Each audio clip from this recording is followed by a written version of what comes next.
Sa nagdaang Valentine's Day, February 14, 2024, ipinagdiwang ni Rambo Nunez at Maha Salvador ang kanilang civil wedding first year anniversary. Ikinasal muna sila dito sa Pilipinas bago ang kanilang ingranding kasal na naganap sa Bali, Indonesia noong July 2023. Kinailangan nilang mag-civil wedding dahil walang bisa ang kanilang kasal sa Bali, Indonesia sa batas ng Pilipinas. Kung bago ka pa sa channel ko ay huwag kalimutang i-like, subscribe, i-share, at comment down below.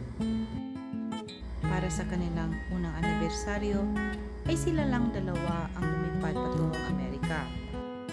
Isa sa kanilang pinuntahan ay ang luxurious hotel sa Utah, ang Amangiri Hotel, kung saan tumataginting $5,000 ang overnight stay nito.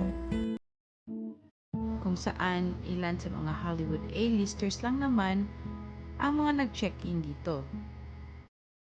Gaya nina Brad Pitt, Miley Cyrus, Angelina Jolie, Kim Kardashian, at marami pang iba.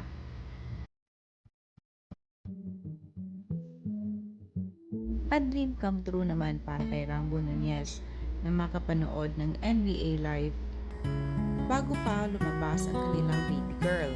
Siniguro ng mag-asawa na mai-enjoy muna nila ang kanilang pagsasama bago lumabas ang kanilang baby Ramba. Sa katatapos lang na gender reveal, ay nalaman ng dalawa na baby girl ang kanilang magiging panganay.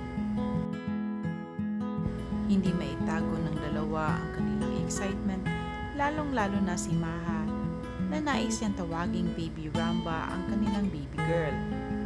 At bago pa mag-ipa ang kanilang buhay sa pagdating ng kanilang baby girl, ay sinulit muna ng mag-asawa ang kanilang bonding at quality time na sila lang muna.